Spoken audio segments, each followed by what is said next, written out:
Here's the question. Legion. Why were they called legion? Because there are many spirits, but there's another reason. Let's go to Luke 8, 26 to 31. Okay, guys, here's where I want you to focus, please, because I want to bring out the meat here. They sailed to the region of the Gerasenes, which is across the lake from Galilee. Then Jesus stepped ashore. He was met by a demon-possessed man from the town. For a long time, this man had not worn clothes or lived in a house, but had lived in the tombs. When he saw Jesus, he cried out and fell at his feet, shouting at the top of his voice, "What do you want with me, Jesus, Son of the Most High God? I beg you, don't torture me." For Jesus had commanded the impure spirit to come out of him, out of the man. Many times it had seized him, and though he was chained, hand and foot, and kept under guard, he had broken his chains and had been driven by the demon into solitary places. Now here's your answer. Jesus asked him, "What is your name?" "Legion," he replied, because many demons had gone into him. Many demons had gone into him. There was a host of demons that possessed the man. Now notice Luke 8:31. And they begged Jesus repeatedly not to order them to go into the abyss. Why are they called legion? Because there are many demons. But I want you to note two other things. Luke 8, 28 and 31 one more time. Guys, now get ready. We're going to go a little deep. Luke 8, yep, exactly like Roman legions. Luke 8, 28 and 31. When he saw Jesus, he cried out and fell down before him with a loud voice. And with a loud voice said, "What I have to do with thee, Jesus, Son of God Most High? I beseech thee, torment me not." But pay attention here. And they besought him that would not command them to go out into the deep. The demons knew you are the Son of God Most High.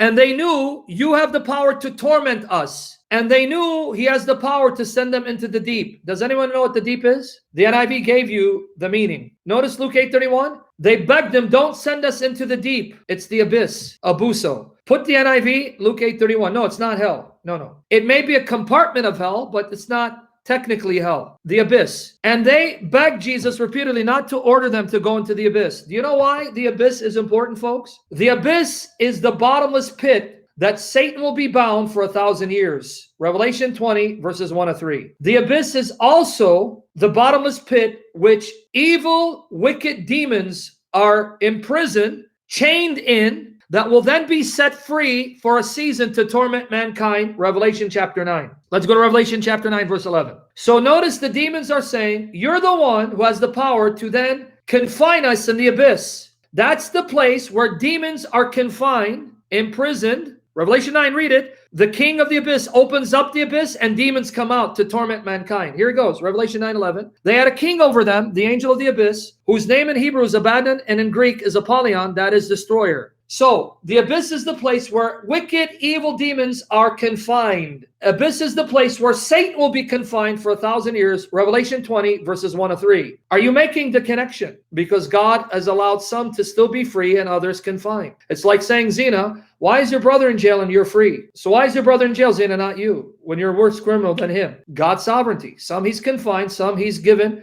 respite till the last day. But coming back to the issue, pay attention. Did you hear what the legion said to Jesus? They begged him, do not command us to go into the abyss. Are you seeing the point? The legion realized this man is the Son of God. This man has power to torment us. And this man has the power to confine us to the abyss. You with me there? You see how much they knew about Jesus? And they're definitely afraid. Now let's go to Mark 5, verses 5 to 6. Let me show you something else. And always, night and day, he was in the mountains and in the tombs, crying and cutting himself with stones.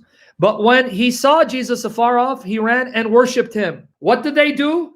From a distance, far away, he recognized Jesus. Mark 5, 6. But when he saw Jesus afar off, he ran and worshipped him. This is why the NIV butchered it and dropped it. Go back and look at the Greek. It means worship. It doesn't mean they simply fell. They worshipped him. Guys, do you see? From a far distance, they knew that's the Son of God. They knew that they're utterly powerless against him. They knew that the response is to fall and worship him. And they knew not only is he worthy of their worship, he has the power to torment them, and they can't do anything to stop it. But folks, let me ask you a question. This is their first earthly encounter with Jesus. This is the first time they're seeing Jesus. How do they know who Jesus was when this is their first earthly encounter, first meeting on earth? How do they know so much about Jesus? How do they know? How do they know he's the Son of God? How do they know he demands our worship? We better worship him. Why are they deathly afraid?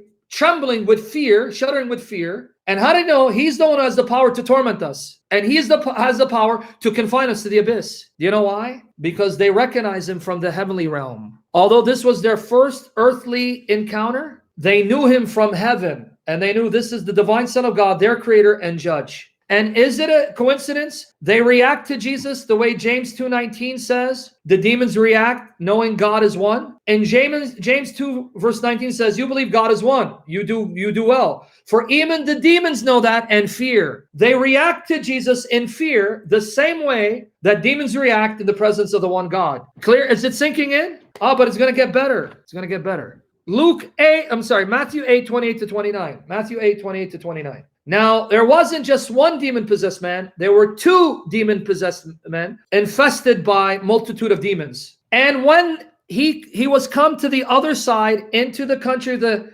Gerasenes, there met him two possessed with devils. It's the same story, same event. Mark and Luke mentioned the prominent one who spoke, but Matthew tells you there were two. The one who spoke and the other one that was there, and they were both infested by legions. Did you catch it? Matthew 8:28, 29. And when he was come to the other side into the country of the Gerasenes, there met him two possessed with devils coming out of the tombs, exceeding fierce, so that no man might pass by the way. And behold, they cried out, saying, what have we to do with thee, Jesus, thou Son of God? They already knew who he is. Now notice this part. Art thou come hither to torment us before the time? Wait, they knew there's an appointed time where this Son of God would torment us. But why are you here before the appointed time? You're the Son of God who will then torment us at the appointed time. But have you come before the time to torment us? So they even knew there's a time in which this is the one who would judge them and torment them. They even knew that about him.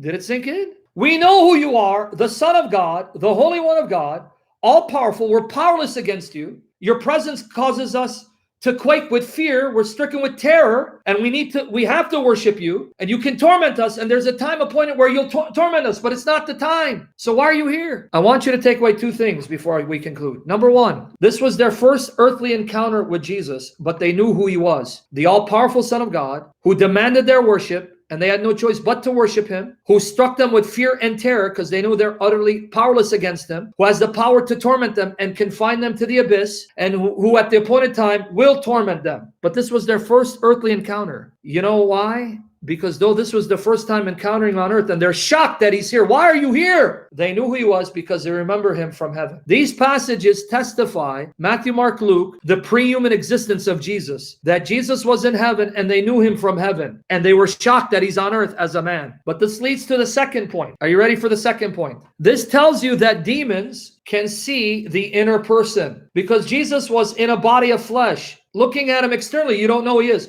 But they could look beyond the flesh, the external, the outer shell, and see inside the inner person. That means demons are able to see your inner person. They don't just see your shell, the outer self. They see the inside inner person. And there's something about being born again, regenerated by the Spirit, that demons can see. In other words, when you're born again, something happens to you inwardly, spiritually, and the demons see the inner person who's now made alive, and they know that's a child of God. Are you getting it? So human beings were seeing a human flesh and blood Jew. They could only see outwardly. The demons went beyond the flesh and go, oh, that's him. The Son of God in the flesh as a man. They could see the true inner person of Christ. The physical body could not veil it to them, right?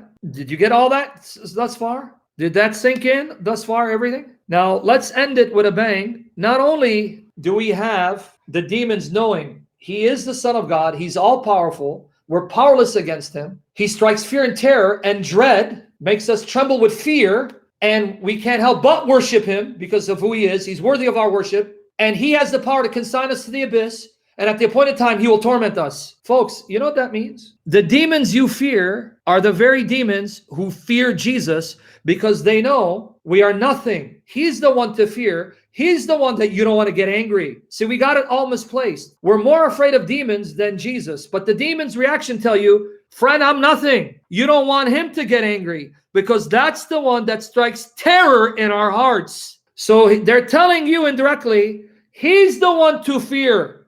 Don't get him angry. and thank him that he's a God of infinite love who's in love with you. Because if you get him angry, no power will save you from his hand, from his judgment. You get the point? But how merciful, how compassionate, how beautiful, how loving, how lovely is Jesus that he can walk in the midst of corrupt, wicked sinners, decrepit sinners, and not consume them in his wrath, but tolerate them and be loving and kind to them. Whereas when a demon sees him, immediately they tremble in fear and fall before him because they know that's the response. You see how amazing and beautiful your Jesus, my Jesus is?